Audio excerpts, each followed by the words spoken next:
this is Yash. Me and my wonderful team work on the major project for World Geography and Cultures course.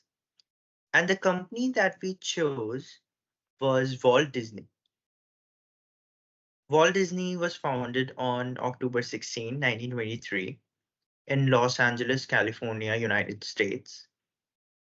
It evolved from a simple animation studio to a multinational mass media and entertainment conglomerate. It has roots in animation, with major success like Mickey Mouse and Snow White and the Seven Dwarfs. Now, why did we choose this company? It's purely because of its enduring legacy, strategic expansion, and digital transformation. And why do we care about that? Because as business students, we must learn about the strategic expansions and the lasting impact that companies like Walt Disney has created globally. And it's a great lesson for us as business students. Now, talking about the industry and region of the company, Walt Disney, as we all know that it's a global company, so it has roots in more than 100 countries now. And it has massive amount of network of suppliers, and it is primarily in the entertainment industry, encompassing film, television, theme parks, which I'll be talking about in some time. So these are the products and services: films, television, theme parks, and interactive media, video games, mobile games, and you can also see Toy Story themed toys. Now, talking about the timeline of the company, majorly in 1928, Mickey Mouse was introduced in Steamboat Willie, and in 1937, Snow White. 1955, there was an opening of this theme park. 1984 saw a very important management change. And in 2006, we have a new acquisition, which my teammate will be talking about later. And in 2019, there was Disney Plus. And in 2022, also, Bob Iger became the CEO of the company. Now, Mehul and Latika will continue the presentation. Thank you. So, analyzing the role of geography and the firm for Walt Disney in the USA. Geography profoundly influences Disney's performance, particularly in tourism and entertainment. Physical features like terrain and climate impact site selection for theme parks, while well developed transportation networks are vital for facilitating tourist travel. Understanding local demographics helps tailor offering while incorporating culture and history into attractions enhances visitor engagement. Additionally, Disney's diversified subsidiaries extend its geographic reach, enabling the company to thrive across various regions in the USA. These factors collectively underscore the significance of geography in shaping Disney's success. Large domestic market. The USA's large domestic population and robust domestic tourism serve as a substantial customer base for Disney's theme parks, resorts, and entertainment. A diverse geographic landscape. The USA's diverse landscape, like right from the beaches, mountains, and the valleys, provide a great opportunity for them to film and shoot their movies in different kinds of sets and environments and settings. The cultural influence. Disney's themes and characters integral to American culture makes the USA a prime location to capitalize nostalgia and brand recognition. Some of the prime examples of the same can be The Beauty and the Beast, Harry Potter, etc., where a lot of movies were shot in Disney studios, but the setting was totally different and it had a cultural influence that was embedded in it. The economic stability. The US's stable economy and robust consumer spending make it an appealing investment for Disney, ensuring long-term profitability. What I mean to say by this is that USA is one of the biggest market with one of the highest and steady per capita income, where every person is good enough and capable enough to spend on their wants after going ahead from their needs. The established infrastructure. The USA's advanced transportation, hospitality, and regulatory infrastructure facilitates Disney's operations and expansion. So the robust environment in which US as a country functions, right, beginning from the transportation ecosystem, infrastructure, etc., is very robust, which helps Disney to leverage the same and use it in their own help.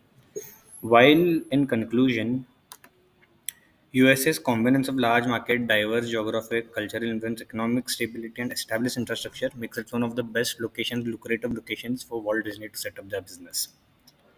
Now, coming down to the pestle analysis for Walt Disney. So, the political, economical, social, technological, environmental, and legal advantages are government regulations and policies regarding entertainment, tourism, intellectual property rights, etc. Economic conditions affecting consumer spending on entertainment, travel, and Disney products. Changing social trends, demographics, and preferences impacting consumer behavior and demand for Disney offerings. Advancements in technology driving innovation in entertainment experiences, distribution channels, and competitiveness. Now, coming to environmental, climate change, environmental regulations, and sustainability initiatives affect Disney's operations and reputation. The legal, compliance with labor laws, intellectual property regulations, and other requirements governing Disney's operations.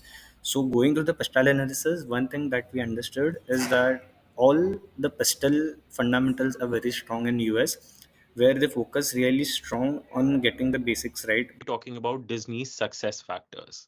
Firstly, firstly, Disney's business culture sets itself apart in many ways. The Disney approach to operational excellence standardizes processes and emphasizes sustainability. Through the Disney Institute, leaders are empowered to share more practices, fostering continuous improvement. In negotiations, Disney prioritizes trust and long term relationships. Upholding moral regulations and positive values strengthens its brand image and negotiating power. Now, on to motivations. Disney is dedicated to upholding its brand legacy in family entertainment with a focus on quality, excellence, and innovation. Disney creates content that resonates globally. Additionally, Disney invests in its employees, providing growth opportunities and a supportive environment for the development.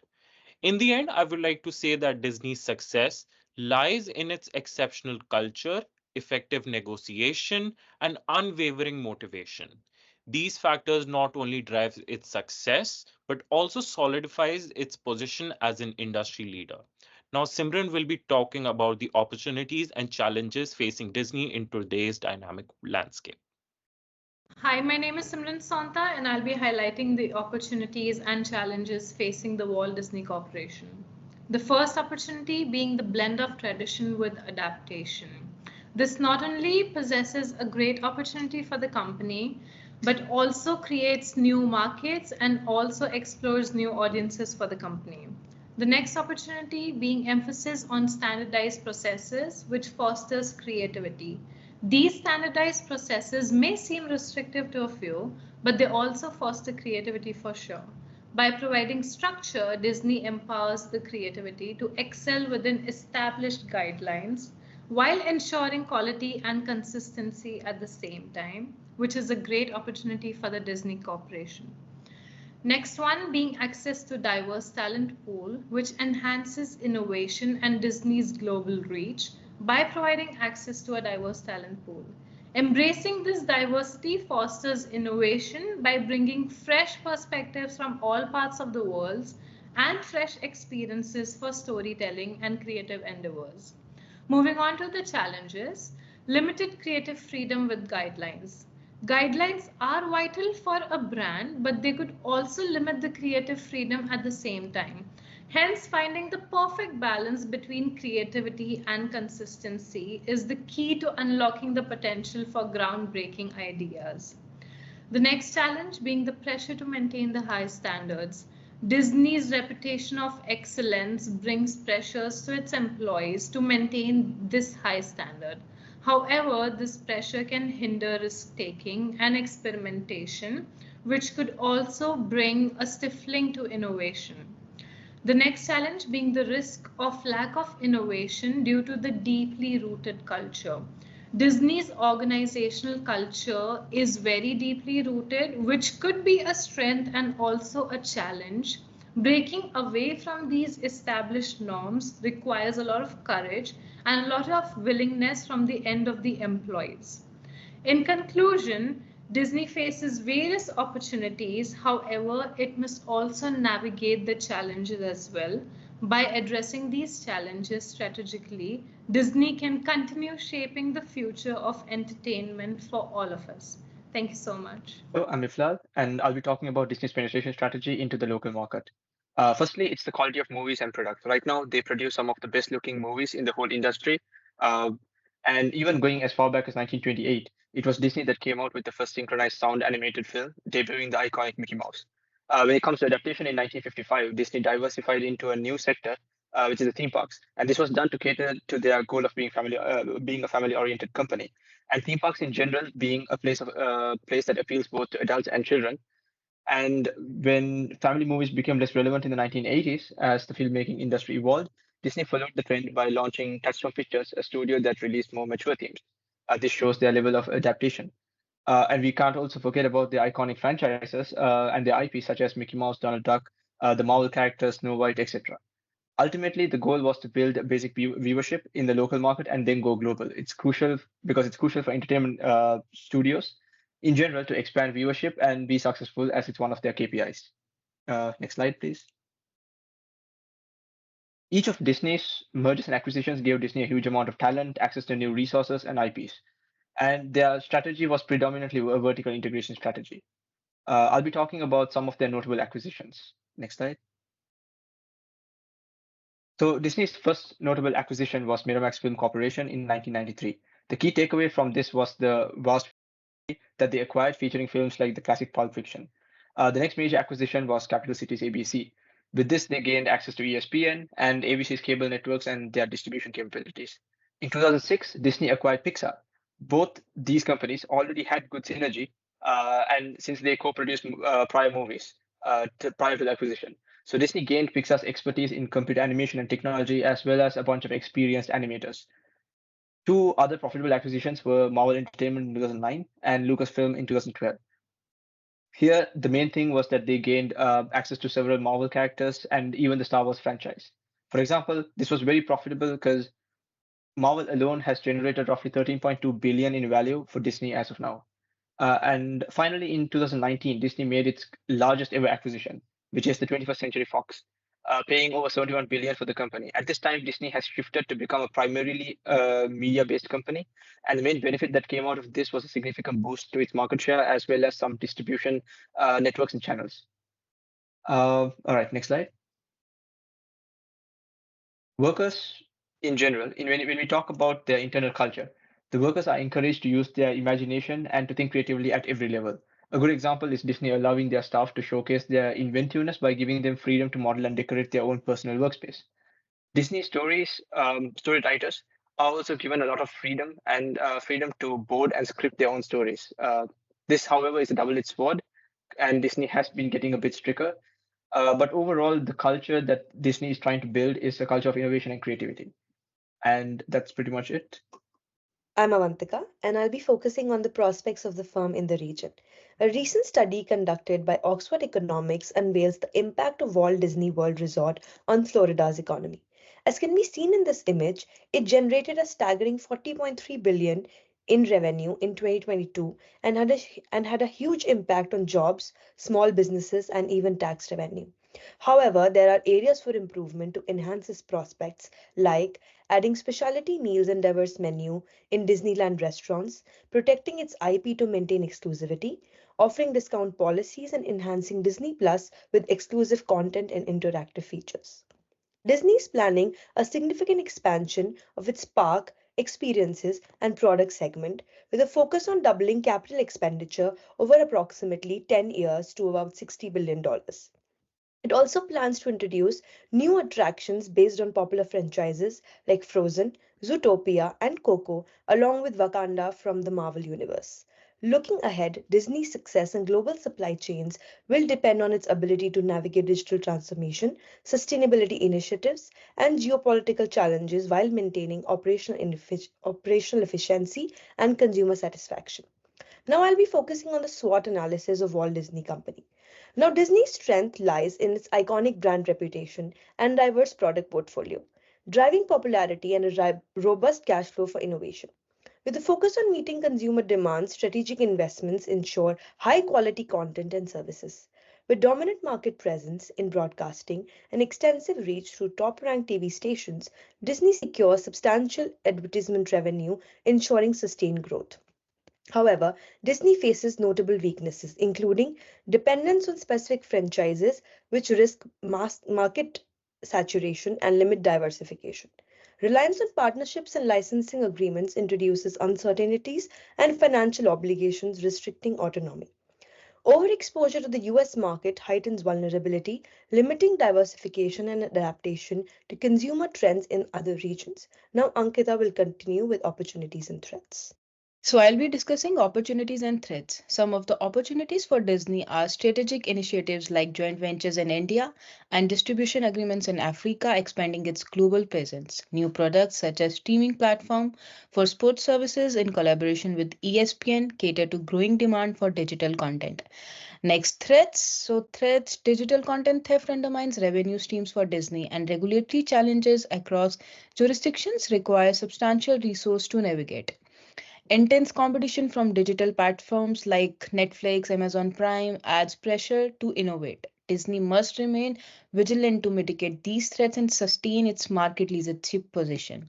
So, now I'll be discussing challenges posed by competitors to Disney. Film and television sector. Companies like Comcast, Sony, Time Warner, and Viacom CBS compete with Disney Studios for viewership and box office success. And Netflix and Amazon Prime pose a threat to Disney Plus platform.